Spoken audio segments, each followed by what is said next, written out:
자, 이제 오늘 42번째 시간이고요. 오늘도 시작하기 전에 잠시 동영상 하나 보고 시작하겠습니다.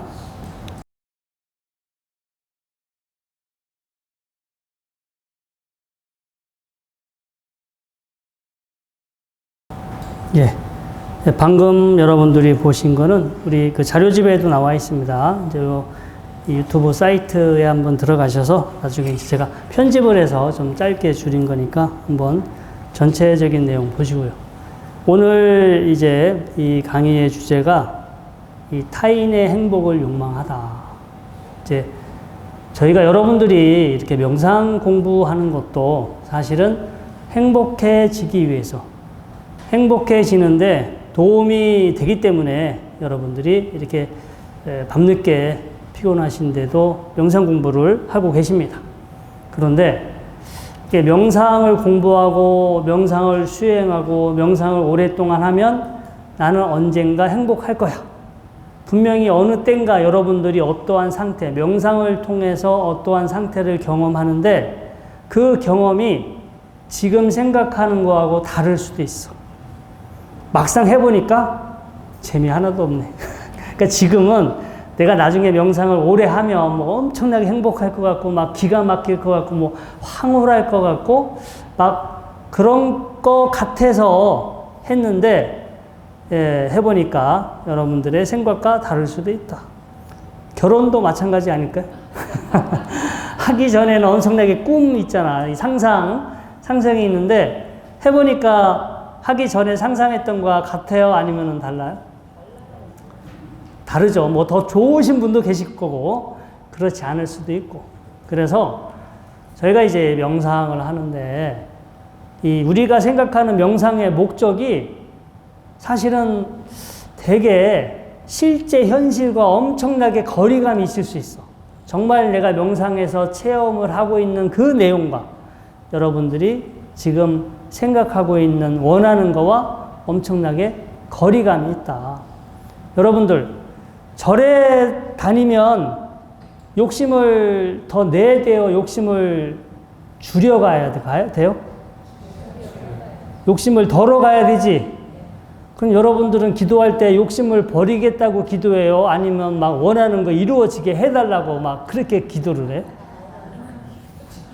다르죠? 여러분들이 나는 절에 가서 뭐 마음을 정화하고 선업을 짓고 뭔가가 내 마음이 깨끗해질 것 같은데, 근데 가만히 절에서 하는 걸 보면 마음이 깨끗해질 리가 없어요. 뭔가가 실제 하는 거와 여러분들이 생각하는 거가 다른데, 인간의 뇌는 착각을 해. 착각. 뭔가가 절에 와서 하는 것은 다 좋은 일이고, 또 이렇게 뭔가 기도를 하고 명상을 하면 막 내가 원하는 어떤 상태가 될 거다라는 그러한 자기 착각에 빠져 있는데, 아무튼 우리가 제대로 명상을 하고 공부를 하기 전에 우리가 먼저 내가 혹시 이 명상이나 수행에 대해서 착각에 빠져 있는 것은 아닌가. 여러분들 지금도 안거 기간이 되면 전국의 선방에 스님들이 3개월간 열심히 용맹정진하죠. 제주도도 유명한 선방들이 있어요. 그러면 그 스님들은 3개월 동안 산속에서 이렇게 용맹정진하면서 매일 행복하다, 이렇게 용맹정진하니까 행복하다 그런 생각하고 앉아 계실까요? 어떤 생각하고 앉아 계실 것 같아요? 네? 행복하다 생각하시겠어요? 아니면 산속에서 참자 며칠만 참자 그런 생각을 하고 있을 것 같아요. 현실은 달라요. 막상 우리가 닥쳐보지 않으면 되게 희망적으로 우리가 상상을 하지만, 여러분들 그거 하루 8시간, 2시간씩 4번, 8시간, 9시간, 10시간 앉아 있잖아요. 사실 우리가 여기서 실습 40분, 50분 하는 것도 막 나중에 1시간 넘어가면 주리를 틀잖아요. 막 계속해서 자세 바꾸고. 그런데 매일 그렇게 8시간 하면 그분이 행복감을 느끼겠어요? 그분은 미래의 행복에 베팅하신 분이야. 미래 행복에 베팅하고 현재 힘들더라도 참는 거야. 이렇게 하다 보면 언젠가 미래 행복해질 거라고. 그렇게 미래 행복에 베팅을 하면 나중에 그 베팅이 실현될까요? 아니면 실현이 안 될까요? 여러분들의 세상 경험을 통해서 미래에 난 언젠가 미래는 행복할 거야. 지금은 행복하지 않지만 미래는 행복할 거야. 그럼 과연 시간이 지나서 미래 행복한 순간이 찾아올까요? 안 올까요? 모를 일이에요. 확실한 건 그냥 지금 행복한 게, 지금 이 순간 행복을 경험한 건 확실해. 미래는 되는지 안 되는지 몰라. 그래서 제가 아까 수행을 시작하기 전에 이제 지난 시간에도 말씀을 드렸지만 자세, 그리고 호흡할 때의 느낌, 그리고 그 느낌은 과거도 미래도 아닌 지금 이 순간 내가 경험하는 거예요. 그래서 여러분들이 호흡의 느낌을 붙잡고 계셔야 지금 이 순간에 머무는 그러한 힘이 길러지고, 지금 이 순간 여러분들이 이제 호흡의 느낌에 집중을 하잖아요. 그래서 점점 몸을 이완시키고 호흡을 차분하게 하고, 그리고 호흡의 느낌, 일정한 호흡의 느낌을 계속 이렇게 느끼시다 보면 그 호흡의 느낌이 습관이 돼.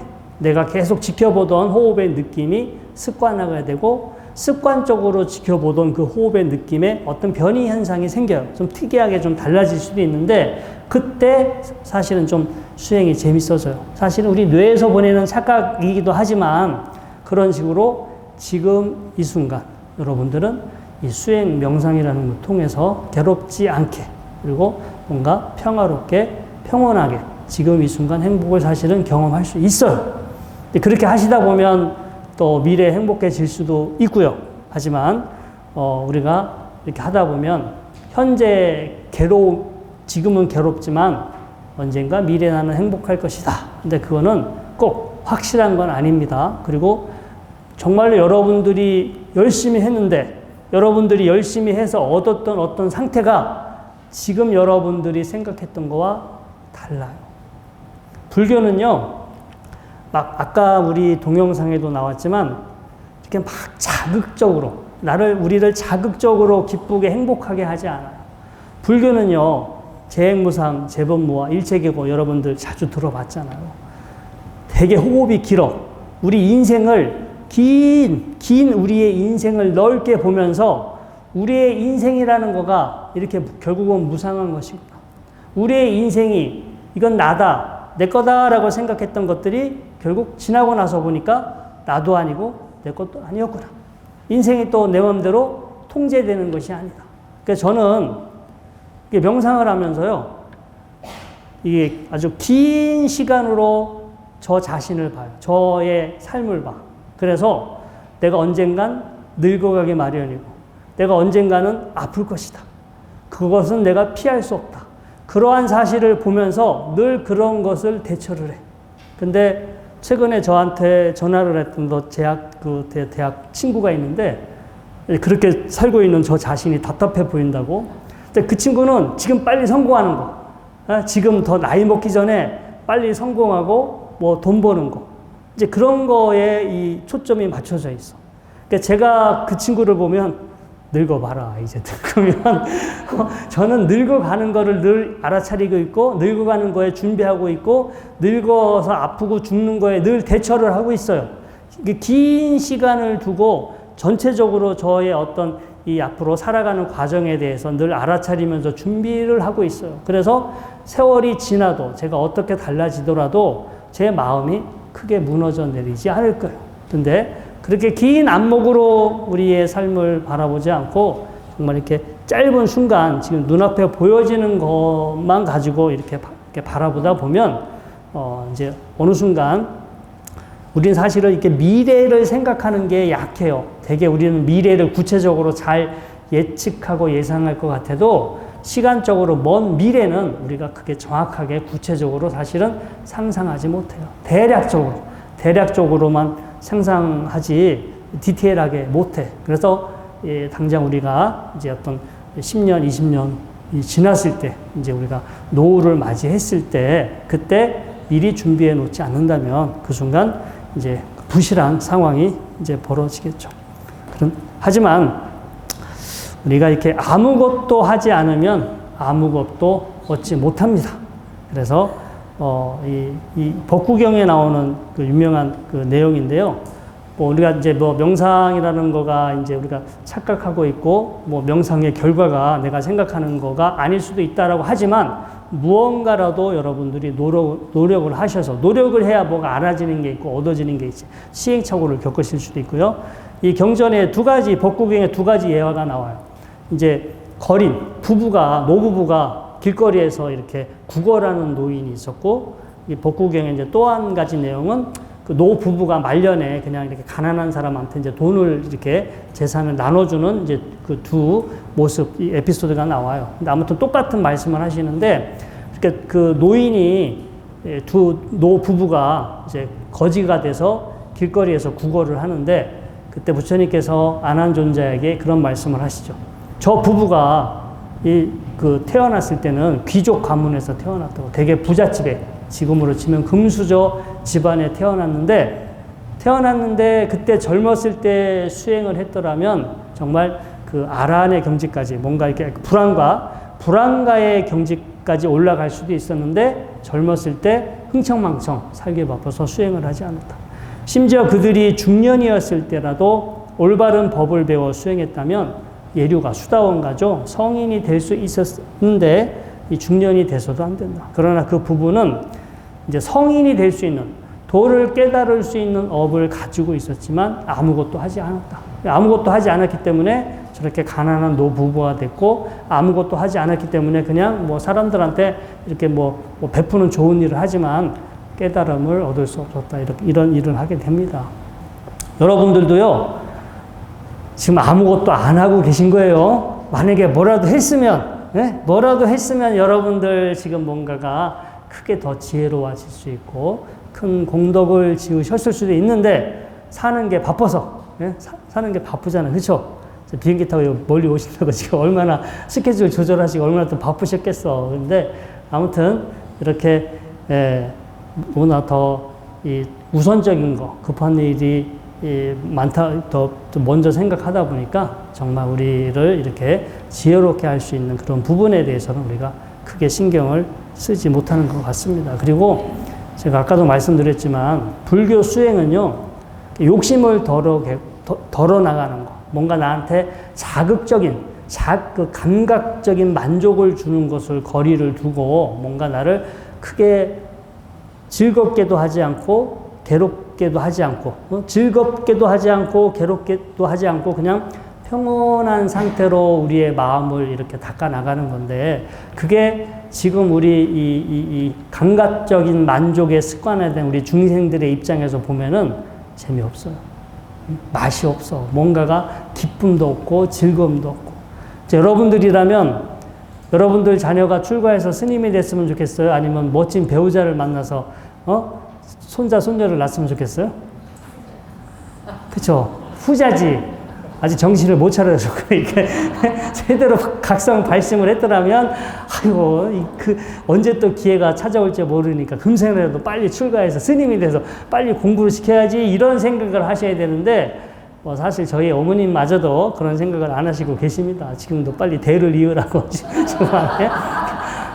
내가 늦었다고 이미 때가 지나서 지금은 안 된다고 이제 말씀을 드렸는데, 아무튼 무언가를 여러분들이 더 지금이라도 시도를 하신다면 여러분들에게 남는 것이 있겠지만, 그렇다고 그냥 할 수 없어, 아니면 생각이 없어 이렇게 살다 보면 결국 여러분들한테는 크게 얻어지는 것이 없을 수도 있습니다.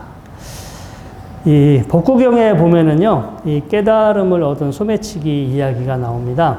이 두 소매치기, 이제 부처님은 당시에 되게 이제 유명한 스타죠. 유명하신 분이기 때문에 한번 부처님이 이렇게 법문을 하신다고 하면 정말 온 동네에서, 먼 동네에서 수많은 사람들이 구름대처럼 모여서 부처님 설법을 들었어요. 그때 소매치기들이 이제 대목이야. 사람들이 부처님 말씀에 정신 폭 빠져 있을 때 그때 이제 이렇게 이 돈을 훔치는 거지. 그래서 부처님이 설법을 하고 있을 때 두 명의 소매치기가 이제 돈을 털려고 왔어.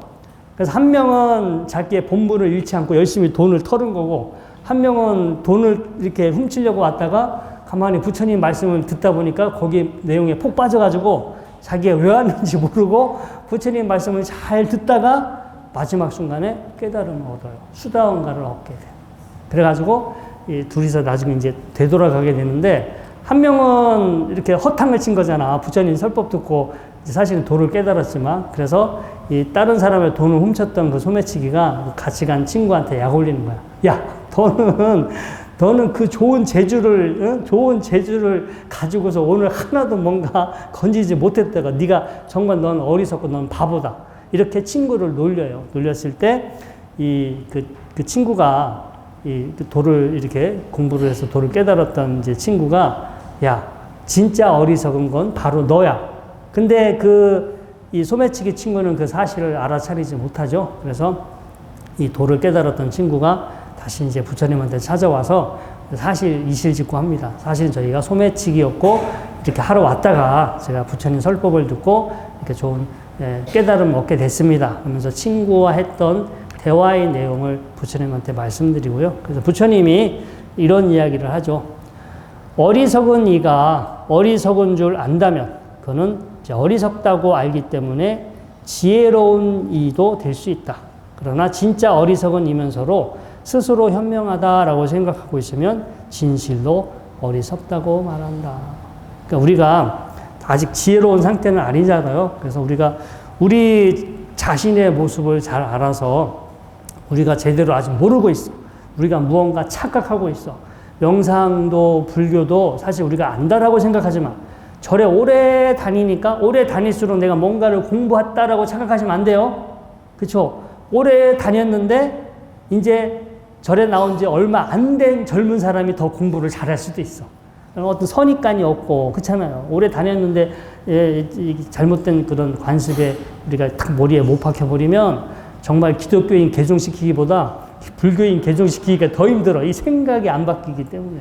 그래서 스스로가 내가 지금 잘못 알고 있을 수도 있고 내가 착각하고 있을 수도 있다. 내가 지금 내 생각에 문제가 있을 수도 있다. 이렇게 알고 있다면 그 사람은 개선의 여지가 있지만 나는 잘하고 있어. 나는 문제가 없어. 이렇게 생각하고 있다면 그 사람은 고쳐질 이 겨를이 없어요. 소크라테스 제가 신탁 이렇게 적어놨는데 소크라테스가 이렇게 젊었을 때 그 어느 신전에 가요. 신전에 갔는데 그 신전에서 예언을 해주는 그 무녀들이 있었어요. 무녀가 소크라테스 당신이 이 그리스 전체에서 가장 지혜로운 사람입니다. 라고 이렇게 예언을 해줘.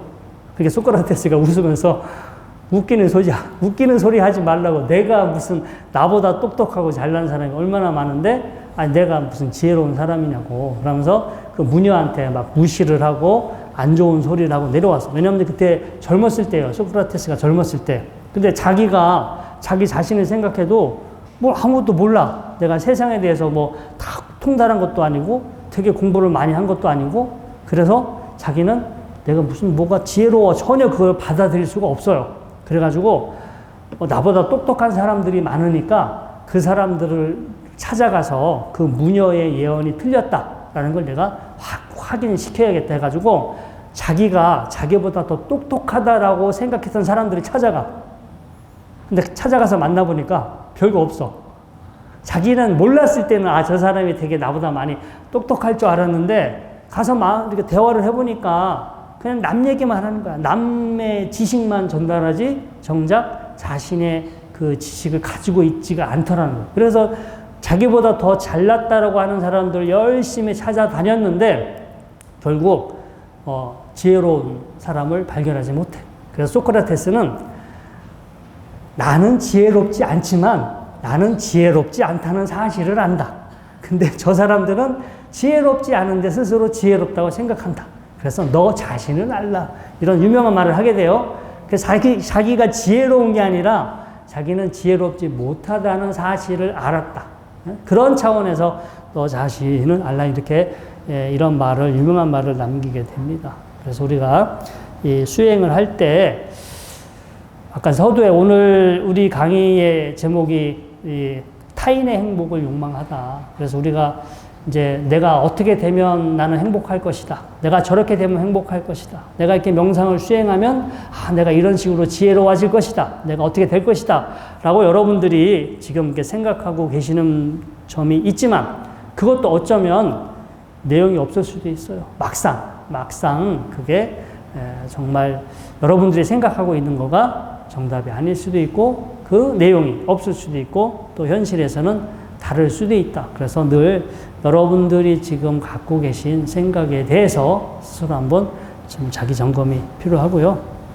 그래서 이 생각하는 거와 실제 수행과의 차이는 상상 이상으로 큽니다. 저도 뭐 이렇게 강의를 하고 있지만은요, 이제 이렇게 어디 명상센터나 선방 가서 하루 종일 하잖아요. 엄청 힘들어. 내가 여기 왜 왔을까?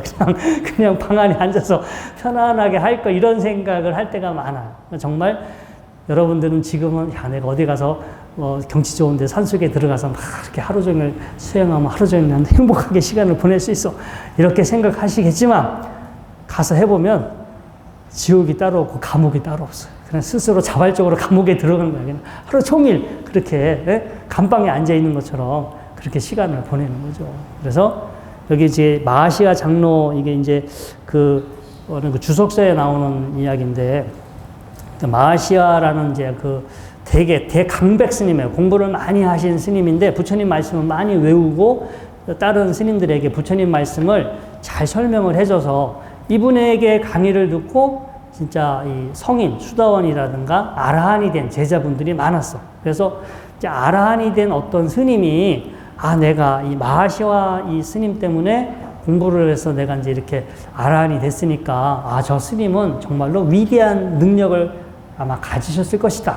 해서 자기가 신통력으로 자기 이제 스승님의 이 경지를 보니까 아직 아무것도 아니야. 입으로는 강의를 잘하는데 실제 수행은 제로야. 그래서 안 되겠다. 가서 이제 저분이 스스로 공부를 되게 많이 했다고 착각하고 있는데 저분들이 빨리 발심을 해서 저 스승님이 빨리 수행할 수 있도록 도와줘야겠다. 그래서 그 제자가 이 자기 스승이었던 마하시아 장로를 찾아갑니다. 가서 이제 찾아오니까 이 마하시아 장로는 하도 유명한 스님이 돼가지고 막 많은 사람들이 만나려고 찾아오니까 이 제자가 귀찮은 거야. 막 계속 사람들을 만나야 되는데 자꾸 자기 시간 내달라고 하니까 나 시간 없다고 이제 이런 식으로 이제 이렇게 계속 이제 거절을 하게 되죠. 거절을 하니까. 그렇게, 시간이 없으면서 어느 순간 언제 앉아서 공부하시겠냐고. 그 말과 함께 하늘로 쑥 날아가서 사라져. 이제 마지막에 신통력을 좀 보여준 거예요.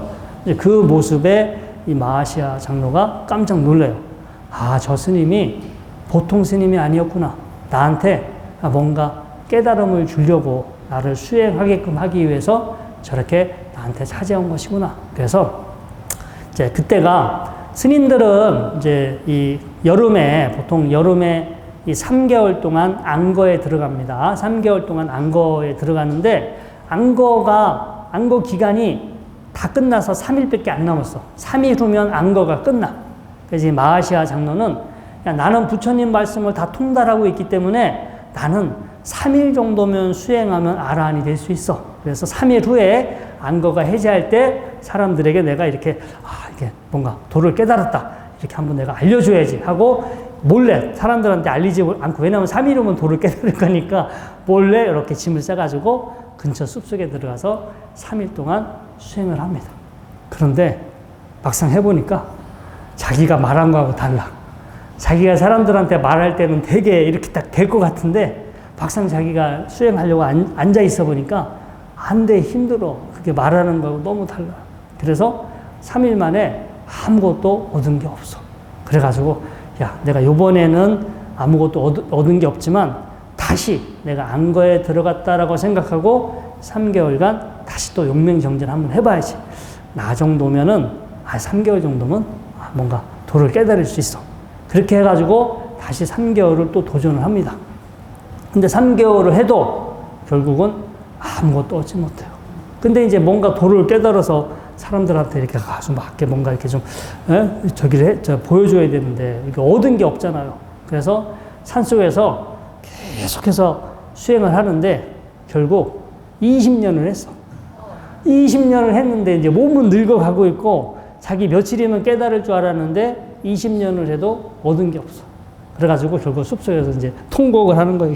내가 금생에 나는 뭔가 안 되는구나. 나는 뭐가 절대 수행이 되지 않는구나. 라고 막 통곡을 하고 있는데 옆에 뭐 천녀라고 하는데요. 한 천신, 여자 천신이 옆에서 소리내서 울어.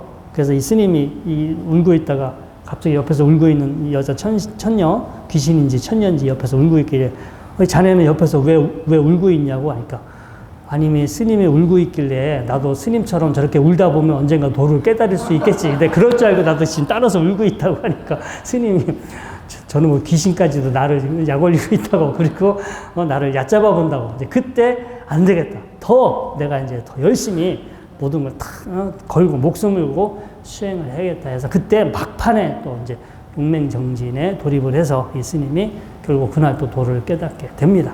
아무튼 우리 이 주석서에 이렇게 디가니까 마찌마니까야 주석서에 이 마하시아 장로의 에피소드가 나오는데요. 아무튼 저도 이거를 보면서 공감을 해요.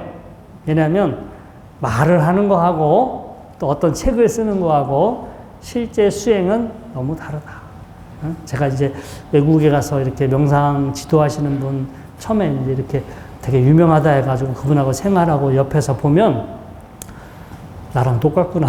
그런 생각이 들어요.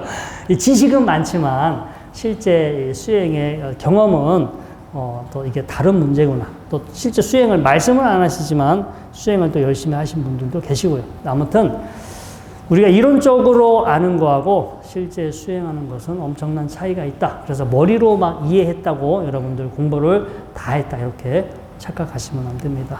이제 마지막으로 저희가 이제 팍구나 안구따라 니까에 나오는 경전입니다. 이 팍구나 스님이요, 이제 몸이 아파서 거의 요즘으로 치면 뭐 암 같은 거 뭔가 고치지 못하는 그 병에 걸렸어. 중병에 걸려서 임종하기 직전입니다. 그래서 돌아가기 전에 이제 부처님을 좀 뵙고 싶다고 부탁을 했고, 그래서 부처님이 친히 이제 찾아 병문안을 가셔서 이런저런 이야기를 합니다. 그래서 이제 팍구나 스님이 마지막에 묻고 싶었던 물음에 대해서 이렇게 질문하시고 부처님은 그 질문에 대해서 이렇게 친절하게 대답을 해주시고 그리고 이제 이렇게 자리를 떠나는데 부처님이 자리를 떠나시고 난 후 얼마 되지 않아서 이 팍구나 스님은 돌아가시게 됩니다.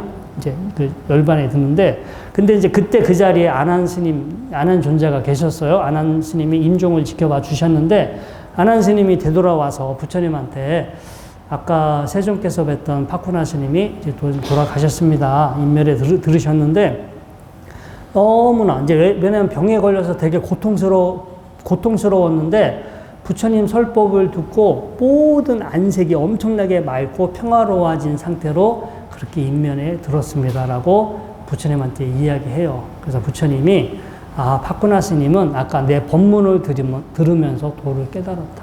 그래서 법문을 듣기 전에는 성인이 아니었는데 부처님 법문을 들으면서 마지막에 수행을 했기 때문에 그때 성인이 됐고 성인이 돼서 이제 좋은 선처의 하늘나라에 태어나게 됐다. 도솔천에 태어났다. 이렇게 경전에는 주석서에는 나와 있습니다. 그러면서 부처님이 타이밍이 있대. 타이밍. 잘 봐요. 그 스님이 아파서 죽을 때가 됐는데 그때 부처님이 근처에 없었어. 정말 아주 멀리 떨어져 있어. 그러면 그분은 돌아가실 때 부처님 설법을 들을 수 있었어? 없었어요? 없었지. 정말 그건 기가 막히게 막 죽기 직전이고 죽기 직전에 부처님이 옆에 계셨고 그리고 부처님한테 설법을 들었고 설법을 들으면서 그 찰나에 수행을 해서 뭔가 깨달음을 얻었고 그래서 이 뭔가가 때가 있다라는 거예요. 때가. 이제 이 경전에서는 이제 그런 때가 6가지가 있어요. 뭐 죽을 때 열애를 친견하고 법을 들을 수 있는 거. 또 죽을 때 뭔가 성인이 된 도를 깨달은 열애의 제자를 친견하고 법을 들을 수 있는 거.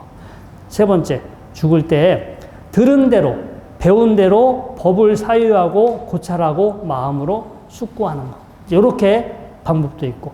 이제 네 번째, 거기까지는 아니지만 죽을 때 5가지 낮은 단계의 족쇄에서 벗어났으나 아직 완전히 해탈하지 못했을 때 그러니까 뭔가 수행을 해가지고 이제 도를 깨달았지만 마지막에 이제 우리가 수다원, 사담, 아함까지는 됐지만 아라한이 못 됐어. 아라한이 못 됐는데 그때 죽기 전에 부처님을 뵈서 마지막 수행을 완성할 수도 있고 열애의 제자를 만났을 때 혹은 들은 대로 배운 대로 스스로 법을 사유하고 고찰해서 숙고해서 마지막에 수행을 완전히 완성하면서 죽을 수 있는 거. 다 이제 그 때가 있는데 이 때가 여러분들이 준비를 하고 계셨을 때 딱 이렇게 시절 인연이라고 그래요. 여러분들이 뭔가 평상시 준비를 하고 계셨을 때 이런 시절 인연이 만나서 여러분들 우리나라는 안 그런데 동남아시아 가면 딱 돌아가실 때 되면 스님을 빨리 불러요. 거기는 동네 가까이 다 절이 있어. 우리나라 교회 있듯이 절들이 있어서 누가 이제 돌아가신다 그러면 뭐 요즘도 호스피스 저도 이제 2번 정도 호스피스 병원에 갔는데 2번 임종을 지켜봤어요. 같이 연보를 해드렸거든요. 그런데 평상시 살아있을 때도 수행을 했고 근데 죽기 전에 몸이 아프고 힘드니까 수행을 못할 수도 있는데 그때 옆에 스님이 와서 수행과 관련된 어떤 부처님 말씀 옆에서 들으면서 그걸 들으면서 공부를 하잖아요. 그러니까 죽을 때 죽는 순간 공부할 때 얼마나 절박하게 하겠어. 내가 지금 시간이 촉박하고 죽어가는 상황이니까 얼마나 아주 절박하게 공부하겠죠. 이렇게 때를 만나는 거야. 그러니까 어떤 분들은 정말 돌아가실 때 옆에 스님이 이렇게 연부 기도나 이렇게 법문을 들려주면서 그 와중에 돌아가신 분들은 제가 보기에 이제 큰 복이 있으신 것 같아요. 평상시 공부도 하셔야 되고, 그러니까 여러분들도 다 이 공부에 때가 있어요. 법문을 들을 때 때가 있으니까 그런 때 시절 인연을 잘 만나시려면 미리미리 공부를 해 놓으셔야 되고, 공부를 안 했는데 스님 불러서 옆에서 법문을 들으면 무슨 얘기인지 모르잖아. 예? 알아는 먹어야 되잖아요. 이 공부했던 걸 그때 들어야 그 기억을 되살려서 공부를 하는 거지. 예전에 깨닫지 못했던 것을 다시 깨달을 수 있으니까 때가 더 늦기 전에 여러분들 좀 발심을 하셔서 이제 나중에 훗날 좋은 때를 만났을 때 깨달음의 꽃을 피우시기 바랍니다. 자, 오늘 강의는 이것으로 마치도록 하겠습니다. 고생하셨습니다.